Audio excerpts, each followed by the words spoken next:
আসসালামু আলাইকুম, স্বাগত জানাচ্ছি আরটিভির সন্ধ্যার সংবাদে। শুনছিলেন মার্কেন্টাইল ব্যাংক সংবাদ শিরোনাম।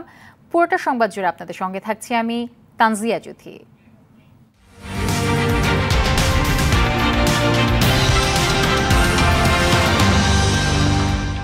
দর্শক, মার্কিন নির্বাচনের বিশ্লেষণ জানতে যুক্ত হচ্ছি আন্তর্জাতিক সম্পর্ক বিশ্লেষক অধ্যাপক আকমল হোসেন এবং ফিলাডেলফিয়া থেকে যুক্ত হচ্ছেন ডেমোক্রেটিক কমিটি পারসন মোহাম্মদ হারিস এর সঙ্গে আমরা যুক্ত হচ্ছি।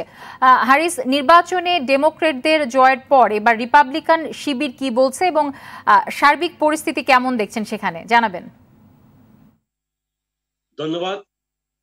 ফিলাডেলফিয়া থেকে মোহাম্মদ হারিস। আমরা এখানে ফিলাডেলফিয়াতে, বিশেষ করে পেনসিলভেনিয়াতে বাঙালি কমিউনিটির মধ্যে প্রায় 17টি সংগঠন আমরা জো বাইডেনের পক্ষে কাজ করেছি। আমরা আগে থেকে আশা করেছিলাম আমরা এই পেনসিলভেনিয়াতে আমরা জয়ী হব, শেষ পর্যন্ত তাই হয়েছে। তো আমরা দেখেছি এখানে প্রেসিডেন্ট ট্রাম্পের পক্ষেও বেশ কিছু লোকজন আমাদের কমিউনিটি থেকেও বিভিন্ন ইমিগ্রেন্টরা ট্রাম্পের পক্ষে নিয়েছে, যদিও আমাদের পাল্লা অনেক ভারী ছিল। তো আপনারা জানেন, প্যান্ডাঙ্গের মধ্যে বিগত প্রায় 8 মাস ধরে ট্রাম্পের পক্ষ থেকে যাদের চাকরি চলে গেছে, তারা প্রায় মিলিয়ন মানুষকে, যারা চাকরি হারিয়েছেন ওদেরকে সাহায্য সহযোগিতা করেছে, আনএমপ্লয়মেন্ট দিয়েছে, এখনো পর্যন্ত দিচ্ছে। এই জন্য ট্রাম্পের পক্ষে কিছু লোকের একটু সিম্প্যাথি জেগেছে, তারা ট্রাম্পের পক্ষে নিয়েছে। এরপরেও কিন্তু বিপুল সংখ্যক কালো এবং অন্য বর্ণের লোকেরা যারা ডেমোক্রেটিক সাপোর্ট করে বা তারা প্রায় 30% বেশি ভোট দিতে যায়নি। এবার কিন্তু আমরা দেখেছি প্রায় 60 থেকে 70% লোক আমাদের জো বাইডেনকে ভোট দিয়েছে। জয়ী হওয়ার পর আমরা দেখলাম ট্রাম্প আগে থেকে বলেছিল যে ও যদি নির্বাচনে পরাজিত হয় তিনি মেনে নেবেন না। এখন তিনি আইনি প্রক্রিয়া শুরু করেছেন। নিউ ইয়র্কের বিখ্যাত আগের মেয়র জুলিয়ানি, উনি একজন বিখ্যাত লয়ার, ওনার মাধ্যমে উনি আইনি প্রক্রিয়া শুরু করেছেন। আমরা যতটুকু মনে করি যে এই আইনি প্রক্রিয়ার মাধ্যমে ট্রাম্প খুব একটা এগোতে পারবেন না, কারণ আমেরিকাতে অত্যন্ত নির্বাচন শস্য এবং এখানে ছোটখাটো ভুল ত্রুটি হতে পারে, কিন্তু নির্বাচন সুষ্ঠু হয়েছে, এটাই বলা যায়। অসংখ্য ধন্যবাদ হ্যারিস, আপনি আমাদের সাথেই থাকুন। এই মুহূর্তে যাব আমি আন্তর্জাতিক সম্পর্ক বিশ্লেষক অধ্যাপক আকমল হোসেন স্যার আপনার কাছে। স্যার, আপনার কাছে জানতে চাইবো যে বাইডেন নির্বাচিত হওয়ার পর এখন বাংলাদেশ যুক্তরাষ্ট্র সম্পর্ক কোন দিকে মোড় নেবে? এর সঙ্গে এও বলবেন যে এশীয় অঞ্চলে যুক্তরাষ্ট্রের পররাষ্ট্র নীতিতে চমকপ্রদ কিছু থাকবে কিনা, আপনার বিশ্লেষণ শুনতে চাচ্ছি। আপনি যখন বলছেন মোড় নেবে কিনা, তাহলে এই থেকে আমার মনে হয় আলোচনাটা শুরু করা যায়। মোড় বলতে ধরুন একটা সম্পর্ক যেটা বিদ্যমান থাকে, সেই সম্পর্কটা হয় ডানে যাবে নয় বায়ে যাবে। অর্থাৎ যদি কোনো দেশের সাথে কারো আরেক দেশের সম্পর্ক শীতল থাকে তাহলে সেখান থেকে উষ্ণ হতে পারে, অথবা উষ্ণ থাকলে শীতলও হতে পারে। কিন্তু আমি বলবো যে বাংলাদেশের সাথে মার্কিন যুক্তরাষ্ট্রের সম্পর্কের ক্ষেত্রে শীতলতা বা উষ্ণতা, খুব বেশি উষ্ণতা লক্ষ্য করিনি আমি। বলা যেতে পারে যে সম্পর্ক ধারাবাহিকভাবে এগিয়ে গেছে। এখন নতুন যিনি নির্বাচিত হলেন, ডেমোক্র্যাট প্রেসিডেন্ট যিনি ইলেক্ট হলেন, তার আমলেও বাংলাদেশের সাথে সম্পর্ক সেরকমই থাকতে পারে। আর তাছাড়া সম্পর্ক বিভিন্ন মাত্রার হতে পারে। একটা হচ্ছে রাজনৈতিক, আরেকটা হচ্ছে অর্থনৈতিক, আরেকটা হচ্ছে সামরিক কৌশলগত। তো আমরা রাজনৈতিক ভাবে কোনো মার্কিন বলয়ের বিরুদ্ধে, কোনো মার্কিন স্বার্থের বিরুদ্ধে কোনো বলয় নেই, বা আমরা মার্কিন যুক্তরাষ্ট্রের সাথে বরং আমাদের যারা নেতৃবৃন্দ বাংলাদেশের স্বাধীনতার পর থেকে তারা সবসময় সেই সম্পর্ককে বাড়িয়ে বা সম্পর্ককে আরো ভালো করার চেষ্টা করেছেন। কিন্তু অর্থনৈতিক বিবেচনায় দেখা যায় যে সম্পর্ক কোনো কোনো ক্ষেত্রে গুরুত্বপূর্ণ হয়ে ওঠে। তো সেখানে আমরা যেটা দেখছি যে বাণিজ্যিক ক্ষেত্রে বাংলাদেশ মার্কিন যুক্তরাষ্ট্রের সম্পর্ক যেটা বিদ্যমান, সেই সম্পর্কের মধ্যে কিছু কিছু অস্বস্তিকর বিষয় আছে। অর্থাৎ আমাদের যে তৈরি পোশাক, সেই তৈরি পোশাক মার্কিন বাজারে প্রবেশাধিকারের ব্যাপারে কিছু বাধার সম্মুখীন হয়। যেমন তাদেরকে আপনার বিশেষ কোনো সুবিধা মার্কিন যুক্তরাষ্ট্র দেয় না। জিএসপি বলে যে সুবিধা বাণিজ্যে পাওয়া যায়, সেই সুবিধা বরং এখন স্থগিত আছে। তো আমাদের যারা বাণিজ্য ক্ষেত্রে যে কাজ করেন, অর্থাৎ যে ব্যবসায়ী সম্প্রদায়। জি স্যার, অসংখ্য ধন্যবাদ আমাদের সাথে যুক্ত হবার জন্য। বেশ কিছু তথ্য আপনার কাছে জানতে পারলাম, আপনার মাধ্যমে জানতে পারলাম। আপনাদের দুজনকেই অসংখ্য ধন্যবাদ। দর্শক, এতক্ষণ কথা বলছিলাম অধ্যাপক আকমল হোসেন স্যারের সঙ্গে এবং যুক্তরাষ্ট্র থেকে ছিলেন মোহাম্মদ হারিস। এদিকে যুক্তরাষ্ট্রের নতুন প্রেসিডেন্ট আসার বাংলাদেশের সম্পর্কে কোনো পরিবর্তন হবে না বলে মনে করেন পররাষ্ট্র প্রতিমন্ত্রী শাহরিয়ার আলম। বিকেলে নিজ মন্ত্রণালয়ে সাংবাদিকদের সাথে আলাপকালে একথা জানান তিনি। বাংলাদেশের প্রত্যাশা অনুযায়ী মার্কিন প্রশাসন কাজ করবে এমন আশা জানিয়ে প্রতিমন্ত্রী জানান, দেশটির নতুন প্রশাসন বঙ্গবন্ধুর খুনিদের ফিরিয়ে আনার ক্ষেত্রেও সহায়তা করবে।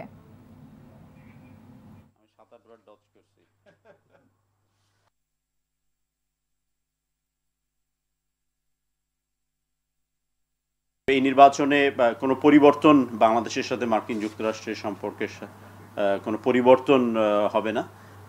তবে আরও মনে করি যে আরও কিছু কমন গ্রাউন্ডে আরও গভীরভাবে কাজ করার সুযোগ হবে, বিশেষ করে বাংলাদেশের জন্য এবং বাংলাদেশের যে ফরেন পলিসি বা এজেন্ডা রিজিয়নাল এবং ইন্টারন্যাশনাল জননেত্রী শেখ হাসিনার মাইগ্রেশন ইস্যুতে, ক্লাইমেট চেঞ্জ ইস্যুতে, মুক্ত বাণিজ্যের ক্ষেত্রে। এবার অন্যান্য প্রসঙ্গে যাব। বিডিআর বিদ্রোহের ঘটনা যারা ঘটিয়েছে তারা দেশ ও বাহিনীর ক্ষতি করেছে মন্তব্য করে এমন অনাকাঙ্ক্ষিত ঘটনা যাতে আর না ঘটে প্রতিটি সদস্যকে সচেতন থাকার পরামর্শ দিয়েছেন প্রধানমন্ত্রী শেখ হাসিনা। সকালে গণভবন থেকে ভিডিও কনফারেন্সের মাধ্যমে পিলখানায় বিজিবিকে দেয়া নতুন দুটি হেলিকপ্টারের উদ্বোধনী অনুষ্ঠানে এ পরামর্শ দেন তিনি। এ সময় বিজিবিকে ত্রিমাত্রিক বাহিনী হিসেবে ঘোষণা দেন সরকার প্রধান। মারফ্রেজার রিপোর্ট। সীমান্ত রক্ষায় নিয়োজিত ঐতিহ্যবাহী বাহিনী বর্ডার গার্ড বাংলাদেশ বিজিবি দীর্ঘ ২২৩ বছরের গৌরবময় ইতিহাসে সমৃদ্ধ এ বাহিনীর সদস্যরা পেশাদারিত্ব ও কর্মদক্ষতার মাধ্যমে নিজেদের প্রতিষ্ঠিত করেছে একটি গতিশীল বাহিনী হিসেবে। বাহিনীর আধুনিকায়নে সরকারের ধারাবাহিক কার্যক্রমের অংশ হিসেবে এবার এয়ারউইংয়ে যুক্ত হলো দুটি MI-71 হেলিকপ্টার। দেশের সীমান্ত নিরাপত্তার সাথে মাদকের অনুপ্রবেশ রোধে এই হেলিকপ্টার ব্যবহার করবে বিজিবি। ভার্চুয়াল মাধ্যমে বীরশ্রেষ্ঠ নূর মোহাম্মদ ও বীরশ্রেষ্ঠ আব্দুর রউফ নামে হেলিকপ্টার দুটির উদ্বোধন করেন প্রধানমন্ত্রী শেখ হাসিনা। পরে দিক নির্দেশনামূলক বক্তব্যে বিডিআর বিদ্রোহের ঘটনাকে অনাকাঙ্ক্ষিত উল্লেখ করে আগামীতে এ বিষয়ে সতর্ক থাকার পরামর্শ দেন প্রধানমন্ত্রী। 2009 যখন সরকার গঠন করি তখন থেকে পর্যন্ত আমরা একে একে প্রতিটি পদক্ষেপ নিয়েছি। এর মাঝে কিছু ঘটনা ঘটেছে যেটা অনাকাঙ্ক্ষিত। এ ধরনের ঘটনা আর ঘটুক সেটা আমরা চাই না। তার জন্য অনেক প্রাণ ঝরেছে, যারা মারা গেছে তাদের আত্মার মাগফিরাত কামনা করি এবং যারা এই ধরনের ঘটনার সঙ্গে জড়িত তারা নিজেদেরও যেমন ক্ষতি করেছে, বাহিনীর ক্ষতি করেছে, দেশের ক্ষতি করেছে। আমি ভবিষ্যতে আশা করি যে এই জাতীয় ঘটনা যেন না ঘটে। সশস্ত্র বাহিনীর সাথে বিজিবিকেও ত্রিমাত্রিক বাহিনী হিসেবে ঘোষণা করেন সরকার প্রধান। কর্মরত অফিসার, জুনিয়র কর্মকর্তা, অন্যান্য পদবী সৈনিক, অসামরিক কর্মচারীদের উন্নত প্রশিক্ষণের মাধ্যমে আমি তাদের পেশাগত দক্ষতা নিশ্চিত করতে চাই। এই বিজিবির সুনাম অক্ষুণ্ণ রাখবেন এবং এই বাহিনীকে একটা শ্রেষ্ঠ বাহিনী হিসেবে আপনারা গড়ে তুলবেন। বিশ্বের সাথে তাল মিলিয়ে চলার মতো উপযুক্ত হোক, সেই দিকে আমরা লক্ষ্য করি। দেশের সার্বভৌমত্ব রক্ষায় বাহিনীর প্রতিটি সদস্যকে সততার সাথে দায়িত্ব পালনের আহ্বান জানান প্রধানমন্ত্রী শেখ হাসিনা। ডিজিটাল বাংলাদেশ করেছি আজকে, সেই মারফ্রেজা, RTV, ঢাকা। দেশের ইতিহাসে সংসদের প্রথম বিশেষ অধিবেশনে শুরু হয়েছে। জাতির জনক বঙ্গবন্ধু শেখ মুজিবুর রহমানের জন্মশতবর্ষ উপলক্ষে আয়োজিত এই বিশেষ অধিবেশন সন্ধ্যা 6টায় শুরু হয়। সভাপতিত্ব করছেন স্পিকার শিরিন শারমিন চৌধুরী। সংসদ কক্ষে জাতির জনকের ছবিসহ এটাই সংসদের প্রথম বৈঠক। এটি বিশেষ অধিবেশন হলেও এর প্রথম কার্যদিবস চলবে সাধারণ অধিবেশনের মতো। অধ্যাদেশ উপস্থাপন, কয়েকটি খসড়া আইন ও বিলের প্রতিবেদন উপস্থাপনের জন্য এ ব্যবস্থা নেওয়া হয়েছে। কাল রাষ্ট্রপতি মোহাম্মদ আব্দুল হামিদের স্মারক বক্তৃতা করবেন সংসদে। রাষ্ট্রপতির বক্তৃতার আগে 1972 সালের 10 জানুয়ারি বঙ্গবন্ধুর স্বদেশ প্রত্যাবর্তনের ভাষণ সংসদ কক্ষে দেখানো হবে।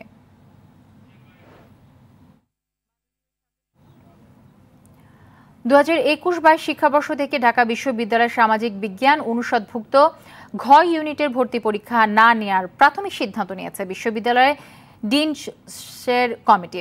সকালে ঢাকা বিশ্ববিদ্যালয়ের ডিনসের কমিটির সভায় উপাচার্য ঘ ইউনিট বন্ধের প্রস্তাব তোলেন। উচ্চ মাধ্যমিকে শিক্ষার্থীরা বিজ্ঞান, মানবিক ও ব্যবসার শিক্ষায় পড়াশোনা করেন, তার আলোকেই ভর্তি পরীক্ষার 3টি ইউনিট করতে চান উপাচার্য। তবে সভায় এটি নিয়ে পক্ষে বিপক্ষে আলোচনা হয়। উপাচার্য মনে করেন, ক্রমান্বয়ে পরীক্ষা পদ্ধতির উন্নয়ন ও সংস্কার করতেই এই সিদ্ধান্ত নেওয়া হয়েছে। তবে সামাজিক বিজ্ঞান অনুষদের ডিন সাদেকা হালিম মনে করেন, খুব তড়িঘড়ি করে ঘ ইউনিটের পরীক্ষা বাতিলের সিদ্ধান্ত নেওয়া হয়েছে। আমরা ঠিক করে নিব, আমরা সায়েন্স থেকে নিয়ে আসবো, আমরা আর্টস থেকে নিয়ে আসবো, তখন আমরা বিজনেস স্টাডিজ থেকে নিয়ে আসবো, কিন্তু কোনো রূপরেখা আজকে কোনো কিছুই ছিল না। শুধুমাত্র বলা হয়েছে যে ঘ ইউনিটটা বন্ধ করে দেওয়া হবে। পরীক্ষা পদ্ধতির উন্নয়ন, যাতে পরীক্ষার সংখ্যা কমিয়ে আনা যায় এবং 3টি মূল ধারা উচ্চ মাধ্যমিক পর্যায়ে শিক্ষার্থীরা অধ্যয়ন করে, 3টি ক্ষেত্র, সেই 3টি ক্ষেত্র ভিত্তিক যখন পরীক্ষা হবে তখন বিষয়বস্তুর প্রতিও শিক্ষার্থীদের আরও মন দেওয়ার সুযোগ হবে, পাঠ্যপুস্তক ভিত্তিক দৃষ্টিভঙ্গি গড়ে উঠবে। তো সেই সংস্কারে আলোচনার মধ্য দিয়ে আমাদের সিদ্ধান্তগুলো গ্রহণ করতে হবে। সংসদ সদস্য হাজী সেলিমের ছেলে বরখাস্ত কাউন্সিলর মোহাম্মদ ইরফান সেলিম ও তার দেহরক্ষী মোহাম্মদ জাহিদকে চকবাজার থানার অস্ত্র ও মাদক মামলায় 5 দিনের রিমান্ড দিয়েছেন আদালত। সকালে ঢাকার অতিরিক্ত চিফ মেট্রোপলিটন ম্যাজিস্ট্রেট কায়সারুল ইসলাম অস্ত্র মামলায় তাদের 3 দিন করে এবং মেট্রোপলিটন ম্যাজিস্ট্রেট সত্যব্রত শিকদার মাদক মামলায় 2 দিন করে রিমান্ড মঞ্জুর করেন। গেল 27 অক্টোবর তাদের বিরুদ্ধে মাদক ও অস্ত্র আইনে 2টি করে পৃথক 4টি মামলা দায়ের করে র্যাব। 25 অক্টোবর রাতে ধানমন্ডিতে নৌবাহিনীর কর্মকর্তা লেফটেন্যান্ট ওয়াসিম খানকে মারধরের ঘটনায় বাসায় তল্লাশির পর মাদক মামলায় কারাদণ্ড দেয় র্যাবের ভ্রাম্যমাণ আদালত। এই অস্ত্রের উৎস কোথায় এবং এই ঘটনার সাথে আরও কারা কারা সম্পৃক্ত আছে এগুলি উদ্ঘাটন হওয়া প্রয়োজন, এই জন্য এই রিমান্ডটা চেয়েছে। এবং ঠিকই একইভাবে মাদক, তাদের কাছ থেকে মাদক উদ্ধার হয়েছে, এই মাদকের উৎস কোথায় এবং এই রুট কোথায়, কোথেকে মাদকগুলো এসছে এবং কারা কারা এর সাথে সম্পৃক্ত আছে এগুলো উদ্ঘাটনের দরকার। সব মিলিয়ে তাদের মাদকের মামলায় 2 দিন করে এবং অস্ত্র মামলায় 3 দিন করে পুলিশ রিমান্ড মঞ্জুর করা হয়েছে। বর্তমানে সাধারণ মানুষকে সবচেয়ে বেশি ভোগাচ্ছে নিত্যপণ্যের দাম। সরকারি বাণিজ্যিক সংস্থা টিসিবির হিসেবে 1 বছরের ব্যবধানে শুধু আলুর দাম বেড়েছে 91%, মোটা চাল 39% আর সয়াবিন তেলের দাম বেড়েছে 18%। এমন অস্বাভাবিক দাম বাড়ার জন্য প্রশাসনের ব্যর্থতাকে দায়ী করছেন বিশ্লেষকেরা। আরও জানাচ্ছেন সেলিম মালিক।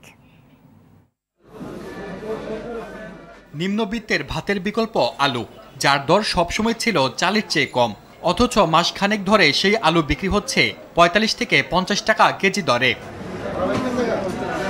বাজার সহনীয় রাখতে 2 দফায় দাম বেঁধে দিয়েও ব্যর্থ হয় বাণিজ্য মন্ত্রণালয়। খুচরা ও পাইকারি বাজারে অভিযান চালিয়েও ফল পাওয়া যায়নি। এ অবস্থায় হিমাগারে আলু মজুদের তথ্য সংগ্রহ করছে কর্তৃপক্ষ, তবে অভিযান শুরু হয়নি এখনো। 30 বছরে এরকম এই বছরের মতন দাম কোনো সময় হয় নাই, সব সময়ই 25 টাকার নিচে ছিল। আলুর তুলনায় কিছুটা কমলেও এখনো স্বাভাবিকের চেয়ে অনেক বেশি পেঁয়াজের দাম। গেল বছর এই সময় পেঁয়াজ কেজি প্রতি 120 টাকায় বিক্রি হয়, আর এখন বিক্রি হচ্ছে 80 টাকায়। স্বাভাবিক চেয়ে বাড়তি বাজারটা চলতেছে, এখন 75-80 টাকা বিক্রি হতেছে পেঁয়াজটা। আবহাওয়া শীতল হলেও সবজির বাজার এখনো গরম, সরবরাহ বাড়লেও সেভাবে দাম কমেনি। এই উস্তা এই দিনে ছিল 30 টাকা, এই উস্তা 50 থেকে 60 টাকা কেজি। এই ঝিঙ্গা এই দিনে 20 টাকা 22 টাকা ছিল, এই বছর এই ঝিঙ্গা 35-40 টাকা পাইকারি। চড়া চালের বাজার, গেল বছরের চেয়ে কেজিতে ৫ থেকে ৯ টাকা পর্যন্ত বেড়েছে সব ধরনের চালের দাম। মিনিং এটা আসলে আপনার ৪৯-৫০ টাকা আসলে যেটা, এটা এখন বর্তমানে চলতে আছে ৫৫-৫৬ টাকা। আর আঠাশ চাল আসলে আপনার ৩৬ টাকা, এটা এখন চলতে আছে আপনার ৪৮-৪৯। টিসিবির হিসাবে বছরের ব্যবধানে সয়াবিন তেলের দাম বেড়েছে ১৮%, পাম অয়েল ৩৪%, ডাল ২২% আর চিনি ৮%। এবছর মহামারী করোনার পাশাপাশি নানা প্রাকৃতিক দুর্যোগের কারণে মানুষ কর্মসংস্থান হারিয়েছে, আয় কমেছে, কিন্তু এর পাশাপাশি নিত্যপণ্যের দামও বেড়েছে সমান তালে।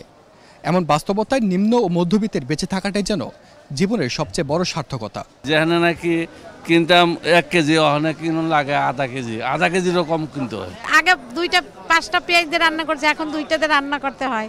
ভোক্তা অধিকার সংস্থা ক্যাবের মতে বাজার নিয়ন্ত্রণে বিকল্প ব্যবস্থা গড়ে তোলার পাশাপাশি নজরদারি বাড়াতে হবে। কৃত্রিম উপায়ে সরবরাহ বিঘ্নিত করতে প্রচেষ্টা করে তাহলে তাদের বিরুদ্ধে আইনি ব্যবস্থা নিতে হবে। তাহলেই কেবলমাত্র সরবরাহ পরিস্থিতির উন্নতি হবে এবং ক্রেতারা স্বস্তিতে পণ্যটি ক্রয় করতে পারবে। সেলিম মালিক, আরটিভি, ঢাকা। আওয়ামী লীগের সাধারণ সম্পাদক ওবায়দুল কাদের বলেছেন, স্বাধীনতার ইতিহাস বিকৃতি হচ্ছে বিএনপির গণতন্ত্র। আর বিএনপির বহুদলীয় গণতন্ত্রের আরেক রূপ ছিল হ্যাঁ না ভোট। ৭ই নভেম্বর উপলক্ষে বিএনপি নেতাদের বক্তব্যের জবাবে সকালে সরকারি বাসভবনে ব্রিফিংকালে এসব কথা বলেন তিনি। খালেদা জিয়ার মামলা প্রসঙ্গে আওয়ামী লীগ সাধারণ সম্পাদক বলেন, তার সব মামলা তত্ত্বাবধায়ক সরকারের, যা আইনিভাবেই চলবে।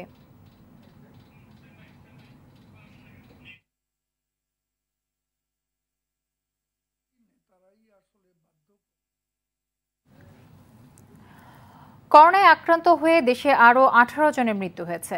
এ নিয়ে মৃত্যুর সংখ্যা দাঁড়িয়েছে ৬,০৬৭ জন।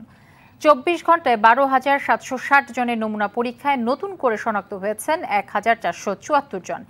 এ নিয়ে মোট শনাক্ত দাঁড়ালো ৪,২০,২৩৮ জনে। এছাড়া নতুন সুস্থ হয়েছে আরও ১,৫৭৭ জন। এ নিয়ে মোট সুস্থতার সংখ্যা ৩,৩৮,১৪৫ জন। স্বাস্থ্য অধিদপ্তরের সংবাদ বিজ্ঞপ্তিতে এসব তথ্য জানানো হয়। এদিকে মসজিদ, মন্দির, গির্জা ও প্যাগোডা সহ সব ধর্মীয় প্রতিষ্ঠানে মাস্ক ব্যবহারে বাধ্যতামূলক করেছে ধর্ম বিষয়ক মন্ত্রণালয়। সিনিয়র সচিব মোহাম্মদ আবুল কালাম আজাদের সয়ে এ সংক্রান্ত নির্দেশনা জারি করেছে মন্ত্রণালয়। নিজ এলাকার সন্তানদের শতভাগ স্বাস্থ্যসেবা নিশ্চিতে কাজ করছে ঢাকা দক্ষিণ সিটি কর্পোরেশন। আগামী ১ বছরের মধ্যে নতুন 18টি সহ সব ওয়ার্ডে তা বাস্তবায়ন করা হবে, এমন কথা জানালেন ঢাকা দক্ষিণ সিটি কর্পোরেশনের মেয়র ব্যারিস্টার শেখ ফজলে নূর তাপস। সকালে নগর ভবনে মেয়র হানিফ মিলনায়তনে নবগঠিত 5টি অঞ্চলে সম্প্রসারিত টিকাদান কর্মসূচির উদ্বোধনীতে এসব কথা বলেন। সুনাগরিক হিসেবে গড়ে তুলতে সন্তানদের সুস্বাস্থ্যর বিকল্প নেই বলেও মন্তব্য করেন তাপস। এজন্য পরিবারগুলোকে এগিয়ে আসার আহ্বান জানান তিনি।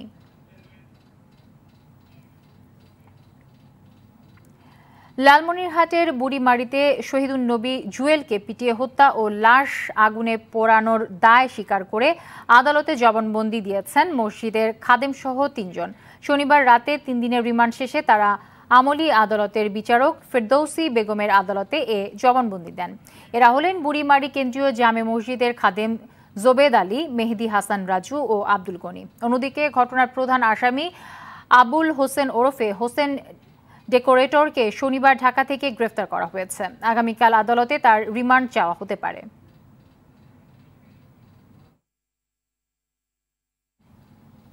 জাদু ভিশনের সঙ্গে সৃষ্ট সমস্যার সমাধান না হওয়া পর্যন্ত স্টার জলসা, স্টার প্লাস ও স্টার মুভি সহ স্টার গ্রুপের সব চ্যানেল সম্প্রচার বন্ধ থাকবে বলে জানিয়েছেন কেবল অপারেটর অ্যাসোসিয়েশন অব বাংলাদেশ কোয়াবের প্রতিষ্ঠাতা সভাপতি SM আনোয়ার পারভেজ। বিকেলে রাজধানীর বনানীতে এক হোটেলে সংবাদ সম্মেলনে তিনি একথা জানান। জাদু ভিশনের প্রধান নির্বাহী কর্মকর্তা ভিনদেশী নাগরিকের অশালীন বক্তব্যের প্রতিবাদ করে প্রতিষ্ঠানটির অনিয়মের বিরুদ্ধে সংশ্লিষ্ট মন্ত্রণালয়কে ব্যবস্থা নেয়ার দাবিও জানান তিনি।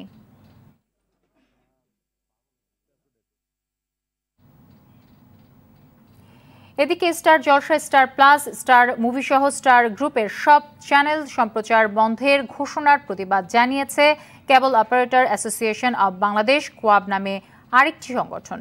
তাদের দাবি, একটি মহল ষড়যন্ত্র করে কোয়াবের নামে এ ঘোষণা দিয়েছে, যার সাথে দেশের বেশিরভাগ কেবল অপারেটররা সম্পৃক্ত নয়। বিকেলে জাতীয় প্রেস ক্লাবের সংবাদ সম্মেলনে এ দাবি করেন কোয়াব সমন্বয় কমিটি ও মুক্তধারা ফাউন্ডেশন কোয়াবের নেতারা। পঞ্চগড়ের সারা দেশের মধ্যে সর্বনিম্ন তাপমাত্রা রেকর্ড করা হয়েছে 13 ডিগ্রি সেলসিয়াস। উত্তরের এই জেলায় গেল কয়েকদিন ধরেই তাপমাত্রা ওঠানামা করছে।